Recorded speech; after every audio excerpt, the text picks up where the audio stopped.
Bismillahirrahmanirrahim. Alhamdulillahilladzi fataha li awliyaihi baba mahabbatihi wa ta'atihi wa waffaqahum li ta'atihi wa khidmatihi. Ashhadu an la ilaha illallah wahdahu la syarika lahu fi uluhiyyatihi wa rububiyyatihi.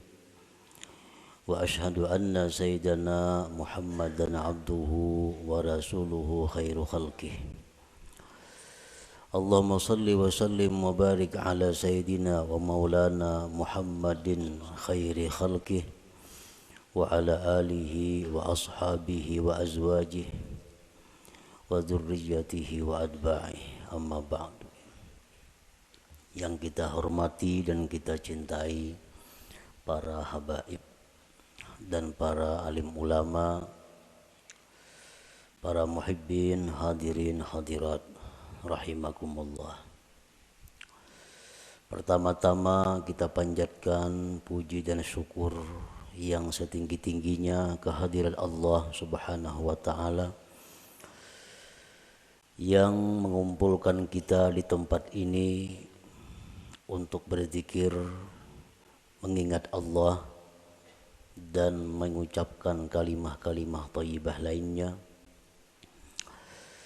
Kita berharap kepada Allah agar di dunia ini selalu dikumpulkan dalam kebaikan dan takwa, dan di akhirat nanti dikumpulkan bersama-sama dengan junjungan kita Rasulullah sallallahu alaihi wasallam.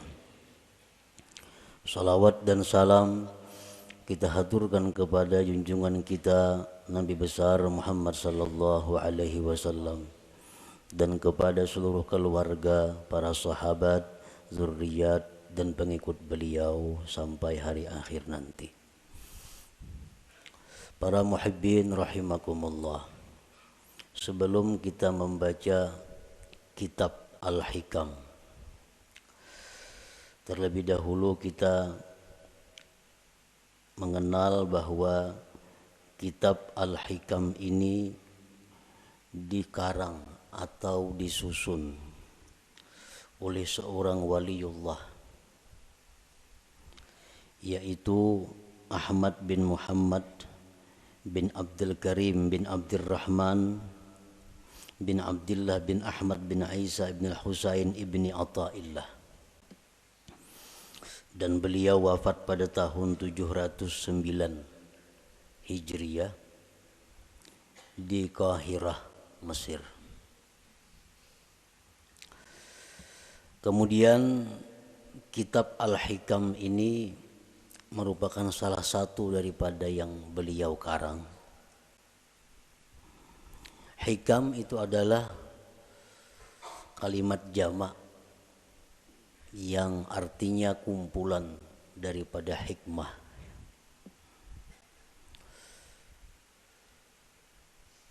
Syekh Muhammad Hayat As-Sindi mengatakan bahwa di dalam hikam itu ada 264 hikmah. 264 hikmah itu terkumpul di dalam satu kitab sehingga dinamai kitab itu adalah Al-Hikam. Nah, mengenai hitungan berapa hikmah yang ada di dalam kitab Al-Hikam itu bermacam-macam para ulama menghitungnya. Ada yang mengatakan jumlah hikmah yang ada di dalam hikam itu berjumlah 264. Ada yang mengatakan 275 dan ada yang mengatakan lain pada yang demikian. Sebagaimana para ulama tidak sama pendapatnya tentang menghitung jumlah ayat-ayat yang ada di dalam Al-Quran. Ada yang mengatakan 6.666, ada yang mengatakan lain daripada itu. Para muhibbin rahimakumullah, kemuliaan dan kehebatan kitab Al-Hikam ini sampai-sampai dikatakan oleh sebahagian ulama, lau jazatis salatu bi syai'in ghairal Qur'an la jazat bihikam ibni Athaillah. Andai kata di dalam sembahyang itu boleh kita membaca selain Al-Quran, waktu qiyam, waktu berdiri, itu kan hanya Quran yang kita baca, surat Fatihah dan surah yang lain. Andai kata boleh diganti dengan yang lain, niscaya kitab hikam ini patut dijadikan penggantinya. Niscaya kitab hikam ini boleh untuk dijadikan penggantinya. Kenapa demikian? Karena kehebatannya dalam lapas, susunan kata-katanya, dan makna-maknanya mengandung ilmu-ilmu yang bermanfaat bagi mereka yang membaca dan memahaminya. Para muhibbin rahimakumullah, kitab hikam itu satu matan yang banyak disyarahkan oleh para ulama. Berpuluh-puluh macam kitab syarah hikam. Intinya adalah menguraikan seluas-luasnya apa yang terkandung di dalam hikmah per hikmah yang ada di dalam kitab hikam itu. Nah, oleh karena itu di dalam kesempatan kita membaca kitab hikam ini, ulun kadang mengambil kepada satu kitab syarah hikam tertentu. Jadi artinya kita membaca matannya, kemudian kita ambil dari beberapa syarah-syarah yang ada yang telah dikarang oleh para ulama itu. Para muhibbin rahimakumullah, al-hikmatul ula, hikmah yang pertama di dalam kitab hikam, min alamatil i'timad 'alal amal nuqsanur raja inda wujudiz zalal.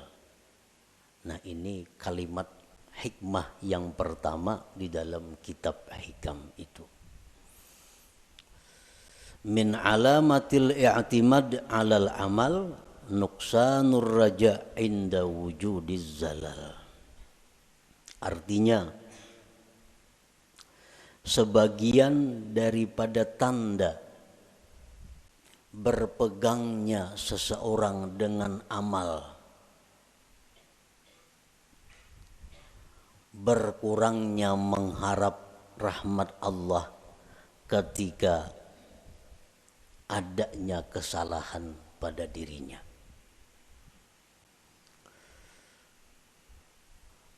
Apabila kita melakukan satu dosa, apabila kita ketinggalan satu wirid yang rutin, nah kemudian kita merasa jauh dari rahmat Allah, kita merasa jauh daripada kasih sayang Allah, itu menunjukkan bahwa kita namanya berpegang dengan amal.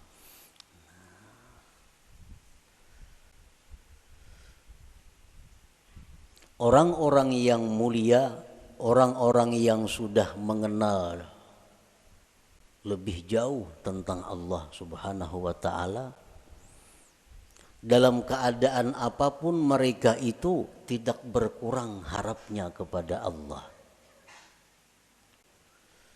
Baik mereka dalam melakukan taat atau mereka sedang diuji dengan kemaksiatan, harap mereka kepada Allah tetap sama.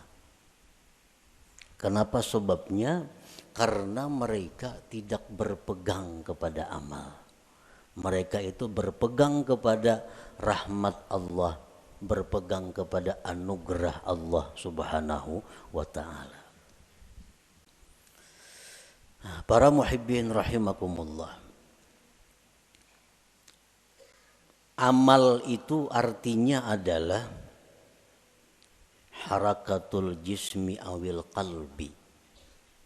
Itu ngarannya amal. gerak tubuh, gerak jasad atau hati. Bila bergerak awak kita nih ngarannya beramal. Nah, bila bergerak hati kita ngarannya beramal. Itu arti amal.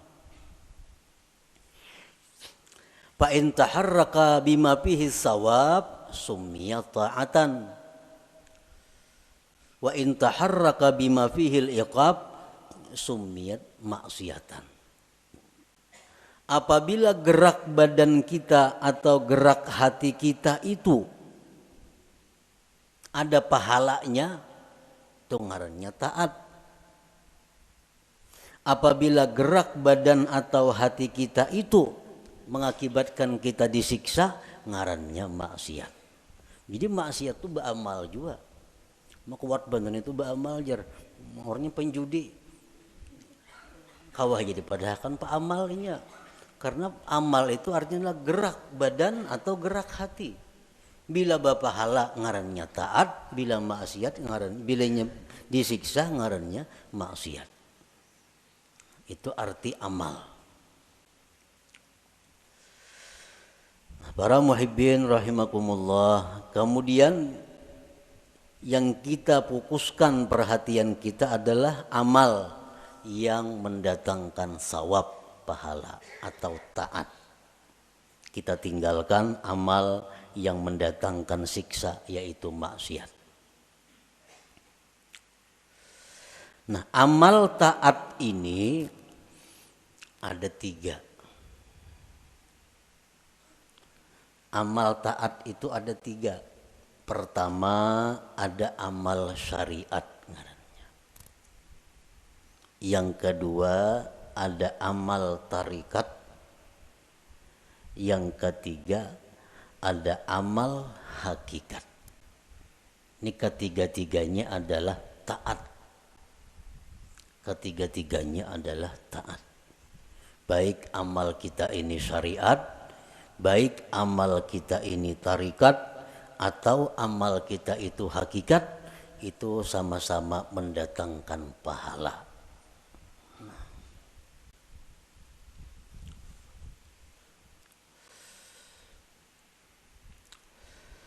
Amal syariat untuk apa? Para ulama tasawuf mengatakan amal syariat itu gunanya li islahil jawarih, untuk membaguskan anggota tubuh kita. Membaguskan mata, membaguskan telinga, membaguskan mulut, membaguskan tangan, membaguskan kaki. Itu disebut adalah amal syariat. Kayak apa mata supaya bagus? Jangan memandang yang diharamkan Allah. Kayak apa mulut nang bagus? Jangan berkata-kata yang dilarang Allah. Kayak apa batis nang bagus? Jangan melangkah kepada jalan yang diharamkan Allah. Kayak apa tangan nang bagus? Jangan menjamah atau menyentuh yang dilarang Allah. Nah, membaguskan anggota-anggota tubuh kita ini itu urusan amal syariat ngarannya.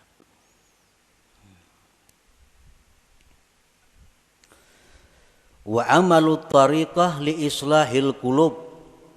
Sedangkan amal tarikat itu untuk membaguskan hati.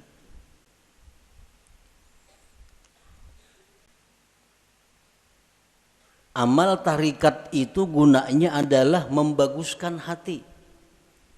Kayak apa supaya hati jangan sombong, itu urusan amal tarikat yang membaguskan. Kayak apa hati supaya jangan ria, itu amal tarikat yang membaguskan. Kayak apa hati supaya jangan dengki, itu urusan amal tarikat yang mengurusnya. Nah, jadi amal tarikat itu adalah gunanya untuk membaguskan hati. Wa amalul hakikah li islahil arwah, sedangkan amal hakikat itu untuk membaguskan arwah. membaguskan roh. Kayak apa roh kita ini supaya bagus? Roh nang bagus tuh nang kayak apa? Roh nang bagus tuh roh yang mengenal Allah. Roh yang bagus, roh yang mengenal Allah. Nah, kayak apa supaya roh kita ini bisa mengenal Allah? Itu urusan amal hakikat nang maaturnya. Urusan amal hakikat nang menuntunnya kepada demikian itu. Nah, jadi kita 3 amal yang perlu kita laksanakan. 1, amal syariat supaya zahir tubuh kita ini bagus. Yang kedua, amal tarikat itu kemudian dilaksanakan supaya hati kita bagus. Dan yang ketiga, amal hakikat kita lakukan agar roh kita ini bagus. Nah, para muhibbin rahimakumullah, amal syariat fungsinya untuk membaguskan anggota tubuh.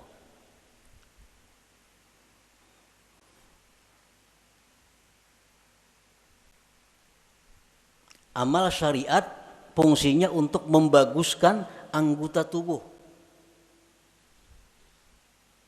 Apa inti daripada amal syariat itu? Amal syariat itu saling banyakkan. Tetapi kembali kepada 3 pokok. 3 pokok inilah yang disebut dengan amal syariat. Pertama, tobat. Nah, pertama tobat. Yang kedua, takwa.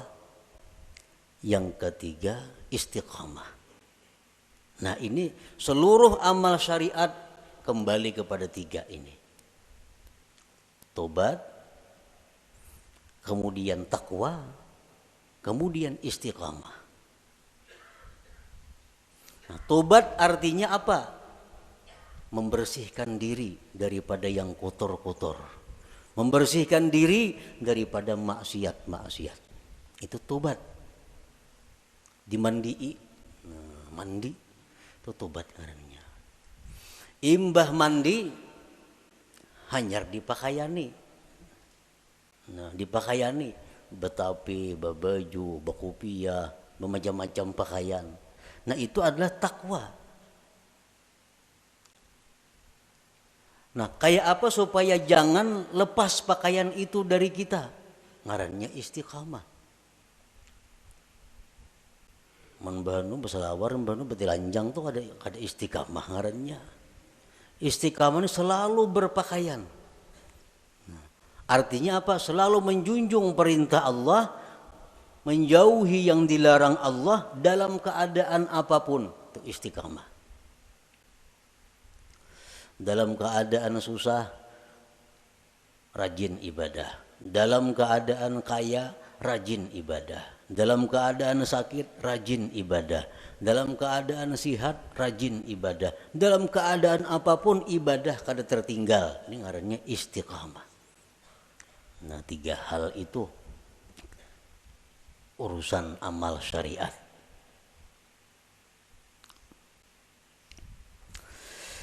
Nah, kemudian amal tarikat. Banyak banget tarikat itu amalannya. Tetapi intinya kembali kepada 3. Supaya hati kita ini bagus. Pertama, ikhlas. Ikhlas. Yang kedua, sidik. Yang ketiga, tumakninah. Nah, ini intinya. Seluruh amal tarikat buliknya kenang 3 ini. Bila yang 3 ini bisa kita laksanakan, maka kita sudah mempunyai amal tarikat ngarannya. Berarti sudah punya hati yang bagus. Pertama, ikhlas. Nah, yang kedua, sidik. Setiap orang sidik pasti ikhlas. Orang ikhlas belum tentu sidik. Jadi sidik itu lebih tinggi kedudukannya daripada ikhlas.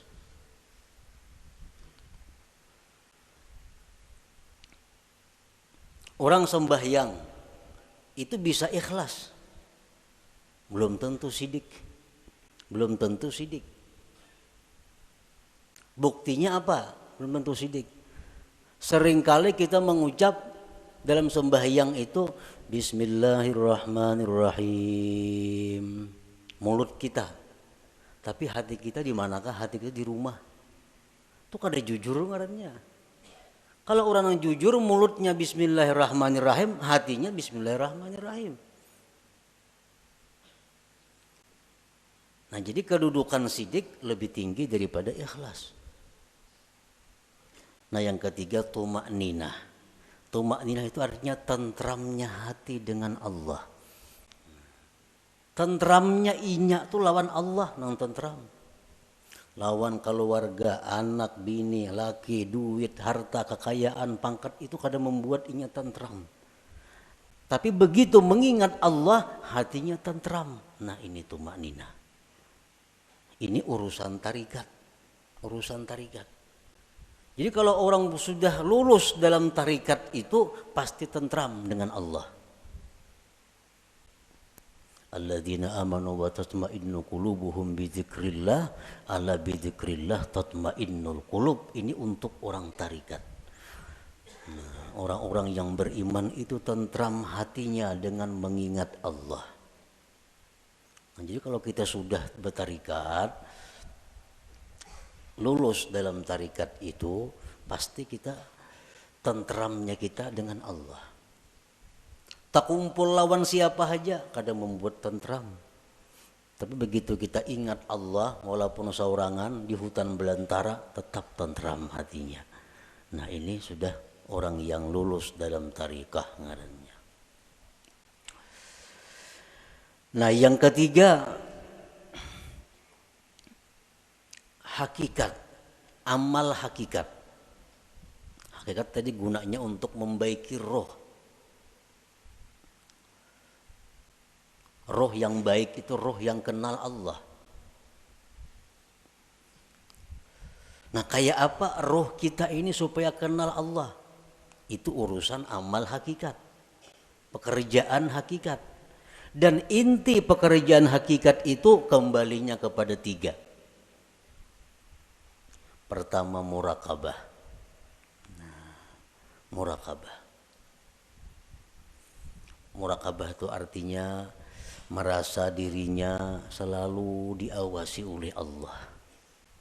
Nah, merasa ditilik oleh Allah. Merasa diperhatikan oleh Allah. Lalu kada wani berbuat hal-hal yang kada baik karena selalu diawasi oleh Allah.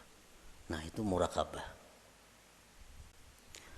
Bila orang tuh kawak nangka itu merasa diri diawasi oleh Allah siang malam, di kamar, di rumah, di pasar, di kantor, di hutan, di perumahan, merasa selalu diawasi Allah, maka orang ini akan diberi Allah musyahadah.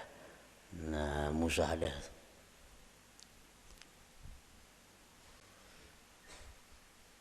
Bila orang itu sudah musyahadah lawan Allah, ngarannya ma'rifat lawan Tuhan. Jadi amal hakikat ini tiga, murakabah, musyahadah, ma'rifat. Itu amal hakikat ngarannya.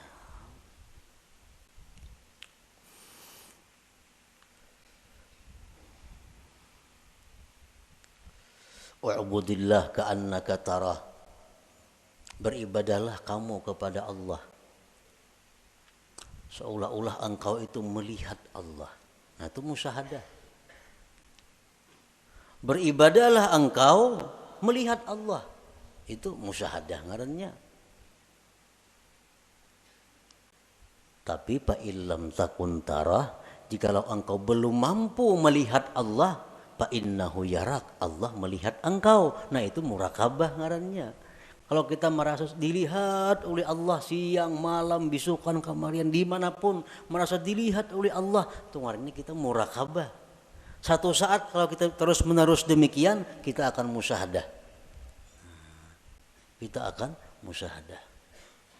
Bila musyahadah tuh diberi ma'rifat ujung-ujungnya. Nah, amal hakikat itu tiga macam. Murakabah, musyahadah, ma'rifah. Nah, para muhibbin rahimakumullah. Jadi amal ada 3. Amal syariat, yang pertama kita laksanakan amal syariat. Tobat, takwa, istiqamah. Supaya apa? Zahir tubuh kita bagus. Yang kedua, amal tarikat. Supaya hati kita baik. Dengan apa? Ikhlas, jujur, tumakninah. Tentram dengan Allah. Yang ketiga, amal hakikat, supaya roh kita ini baik. Murakabah, musyahadah, ma'rifat. Para ulama sufi mengatakan la yasihul intiqal ila maqamin hatta yuhaqqika ma qablah. Tidak sah seseorang itu berpindah ke suatu makam, ke suatu amal, ke suatu perbuatan sebelum memantapkan sebelumnya. Sebelum mantap nang pertama jangan berpindah. Nang pertama apa tugas kita? Syariat. Amal syariat. Nah, jangan hendak masuk ke amal tarikat amun ini belum mantap. Jadi apa yang harus kita mantapi terlebih dahulu? 3 perkara. Tobat, takwa, istiqamah. Nah 3 ini diurus. Bila 3 ini kita sudah mantap, nah hanya kita naik ke amal tarikat. Pertama tobat. Jadi pengertian tobat ini jangan kita beranggapan bahwa nang batubat itu orang-orang beriman nang perlu kada. Kita ini perlu kepada tobat. Jangan dianggap orang nang tengah jalan itu nang harus bertobat. Jangan orang-orang nang kada karuan itu kita anggap inya perlu bertobat. Sebenarnya kita sendiri mesti selalu tobat. Kita tiap hari mesti tobat. Kita merasa kadang-kadang orang aja yang perlu bertobat, seorang kada perlu, asa baik. Nah ini nang kada mau naik kelas. Umuran itu aja. Kenapa? Karena bila merasa tobat orang nang perlu bertobat, seorang ini asa bujur sudah. Pada tobat itu perlu setiap orang. Walaupun lain-lain bentuk tobatnya. Sebagian orang ada yang mesti tobat daripada kafir. Sebagian orang ada yang perlu tobat daripada dosa besar. Sebagian orang ada yang perlu tobat dari dosa kecil. Sebagian orang ada yang perlu tobat daripada makruh. Tobat daripada khilaful aula yang kurang baik. Jadi setiap manusia dengan tingkatan apapun itu mesti tobat.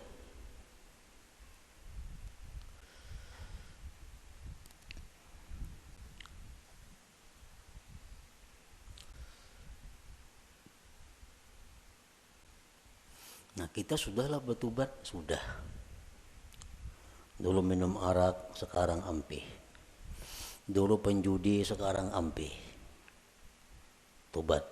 Dulu ketujuh riba, sekarang ampih. Tobat. Dahulu suka zina, sekarang ampih, sudah tobat. Nah cuma tahukah kita tobat kita itu diterima atau kada? Nah, karena orang nang ampih itu belum tentu diterima.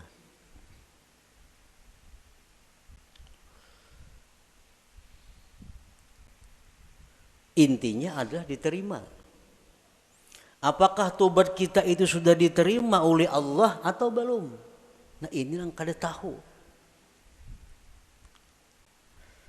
Maka kita kada boleh naik ke suatu makam, ke suatu tingkatan sebelum memantapkan tingkatan yang pertama, hanyar tingkatan yang kedua, mantap nang kedua, hanyar naik ke tingkatan nang ketiga. Selama kita belum biris tingkatan syariat, kada akan bisa kita mengaji ilmu tarikat. Mengaji bisa, paham bisa, memakai pasti kada kawa. Memakai pasti kada kawa. Mau kada kawa.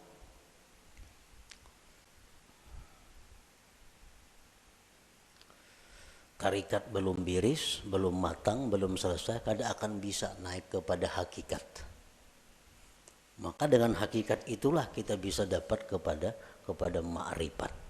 Nah, jadi diibaratkan itu ma'rifat itu satu mutiara. Nah, mutiara andaknya mutiara itu di dalam ruangan nang halus, muat awak. Ruangannya muat awak. Ruangan nang halus ini andaknya di sebuah kamar. Nah, kamar kawah jorong boleh membaandam. Dan kamar itu andaknya dalam sebuah rumah. Nah, rumah ini mau naik sepeda motor kawah aja ke rumah. Nah, jadi kita kada bisa masuk ke rumah kalau kita masih banyak bawaan. Ada kawan. Kalau kita masih banyak bawaan kita ini masih berinting, sering banyakan bawaan. Kalau kita bakajal ke rumah, kada kawa. Buangi nang kada perlu supaya kita kawa masuk ke rumah. Nah, motor ditinggal, nang mana diisi motor, toko ditinggal. Kalau mangkut toko ke rumah, kada kawa. Nah, kios ditinggal, kabun ditinggal, kada muat rumah. Nah, jadi nang kau masuk ke rumah hanya barang-barang tertentu. Nah, artinya apa? Syariat itu laksana rumah. Begitu kita masuk syariat, banyak nang kita tinggalkan. Riba tinggalkan, permainan tinggalkan, zina tinggalkan, semua aja tinggalkan. Kawa tuh kita masuk ke rumah. Nah, sepeda motor kawa dibawa ke rumah, sepeda kawa dibawa ke rumah. Begitu kita hendak masuk kamar, nah, ngalih bawa sepeda motor ke kamar, ngalih bawa kendaraan ke kamar itu, pas ditinggal di luar kamar, baka karasan kada kawa bahanjuran.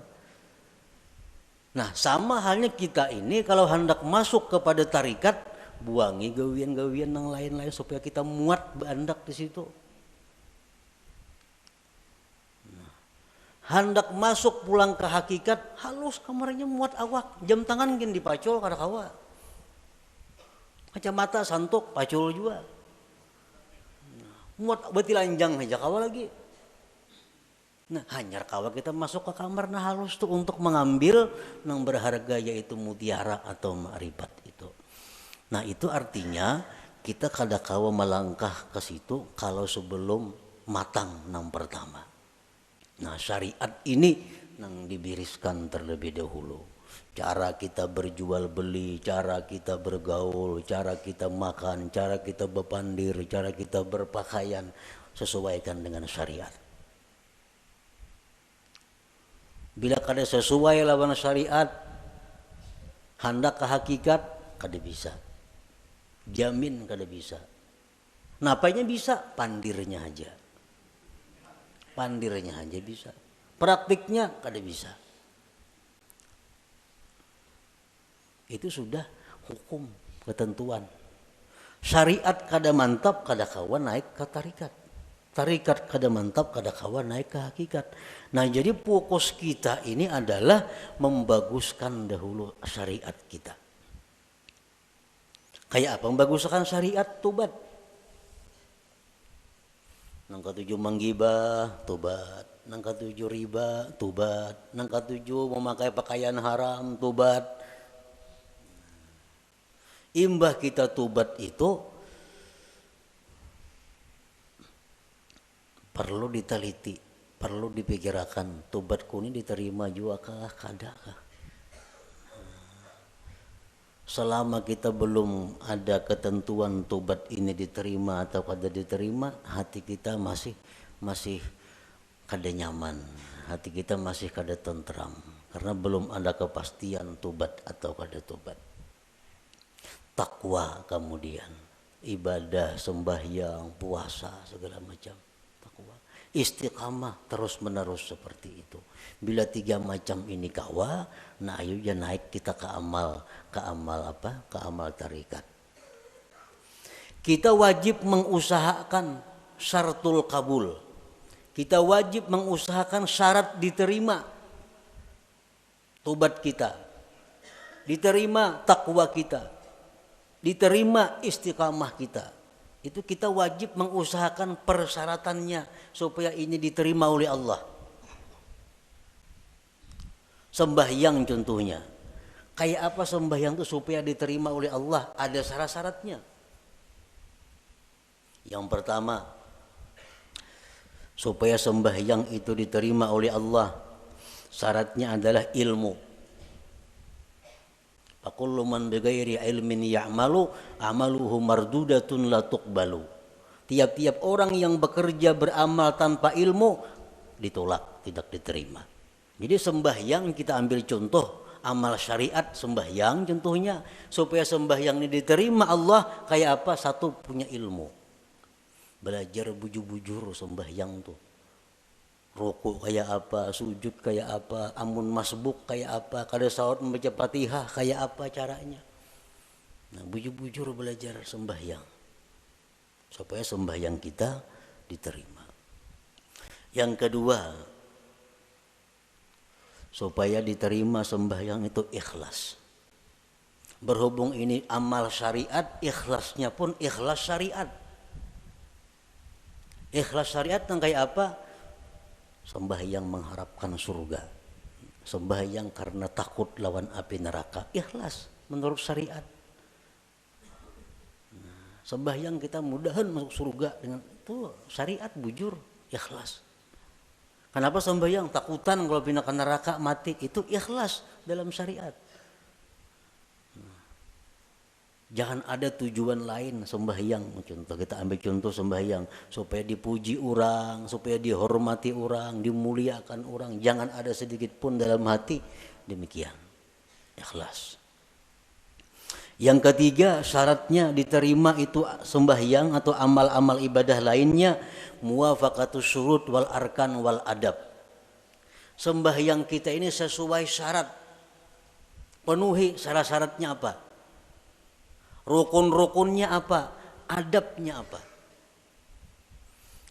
Orang hendak sembahyang mesti berwudu, suci daripada hadas najis, menutup aurat, menghadap kiblat, masuk waktu.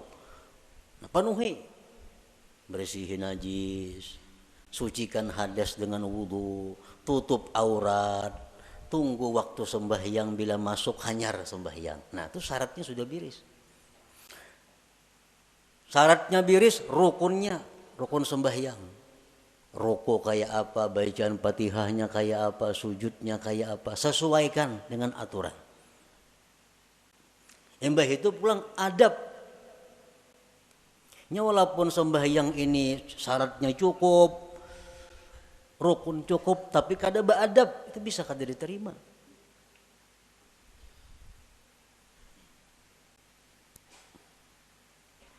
Sesuaikan adabnya. Contohnya contohnya sembahyang pakai pinggang itu. Allahu Akbar, nah pakai pinggang. Ini lawan syarat kada bertentangan, lawan rukun kada bertentangan, tapi adab bertentangan. Allah kada menerima sembahyang kayak ini. Harap tinggi Tuhan sembahyang kayak itu. Allahu Akbar. Nah. Jadi adab sembahyang termasuk nang sunat-sunat dalam sembahyang dilaksanakan. Yang keempat, ada mubtilat wal mukrihat wal makruhat. Tidak ada yang membatalkan dan yang dibenci Allah. Sembahyang atau ibadah kadang-kadang membatalkan, kadang-kadang dibenci Tuhan. Kita gawi semua nang sunat, jauhi nang makruhnya. Yang kelima, al halal fi ma yata'allaqu bih. Halal pada sesuatu yang berhubungan dengannya. Nah, pada berhubungan, makan, minum untuk tenaga, pakaian, tempat.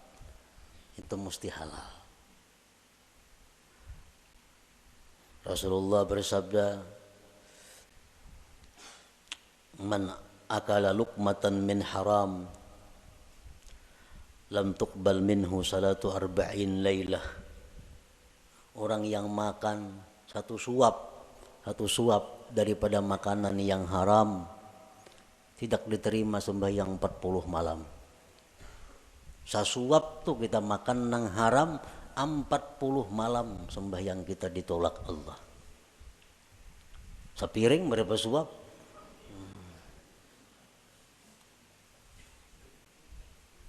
Nah, ini urusan amal syariat.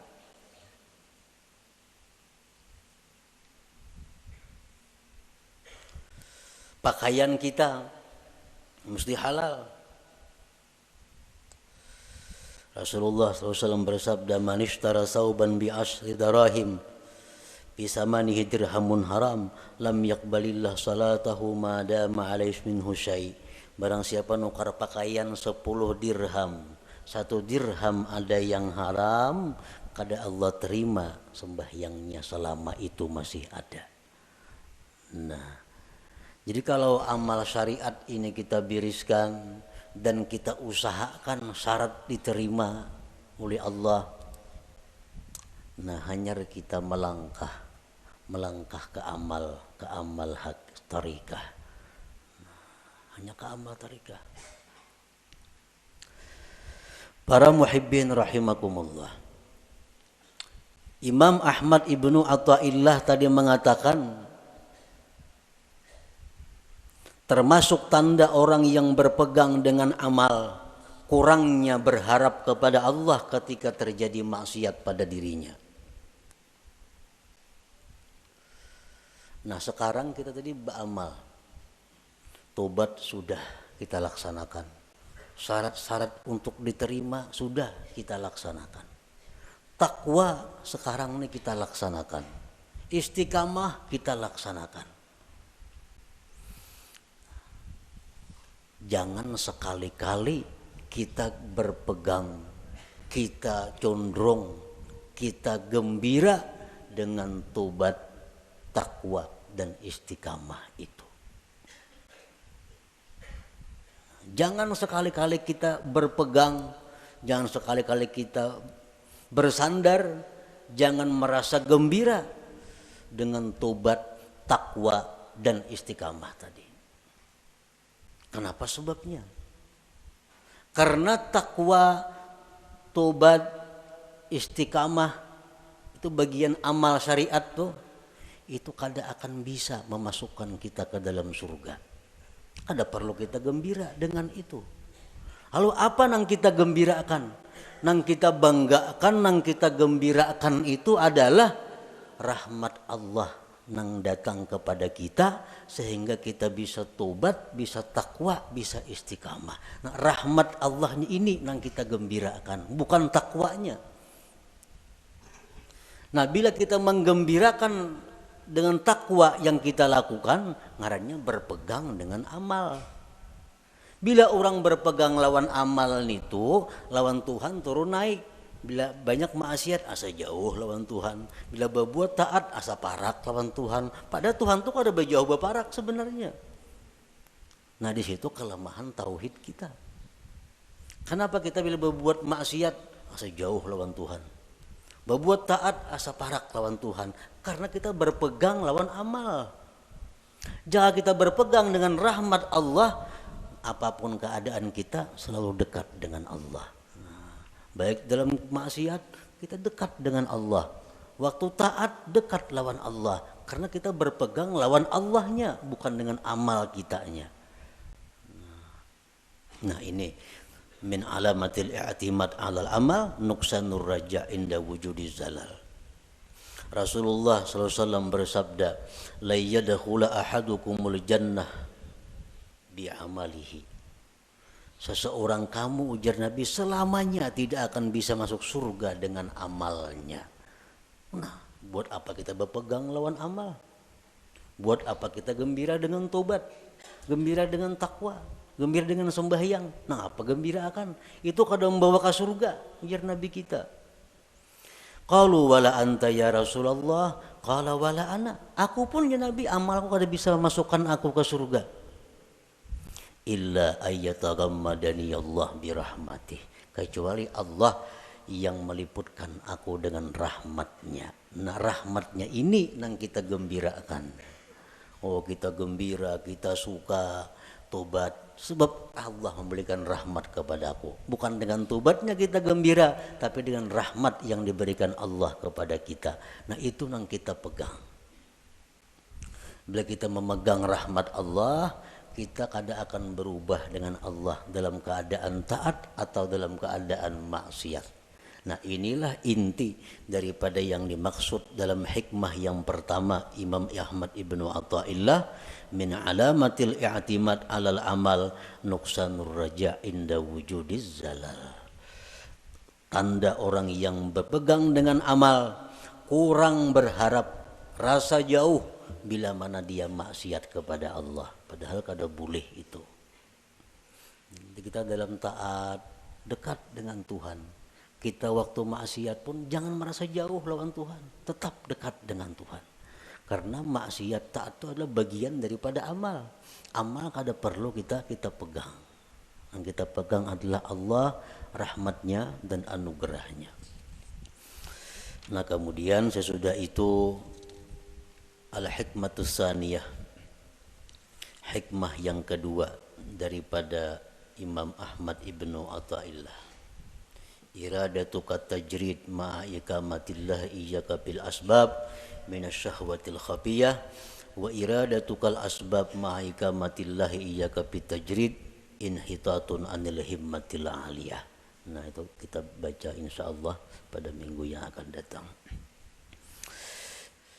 La hadratin Nabi sallallahu alaihi wasallam al-Fatihah. A'udzubillahi minasyaitonir rajim. Bismillahirrahmanirrahim. Bismillahirrahmanirrahim. Maliki yaumiddin. Iyyaka na'budu wa iyyaka nasta'in.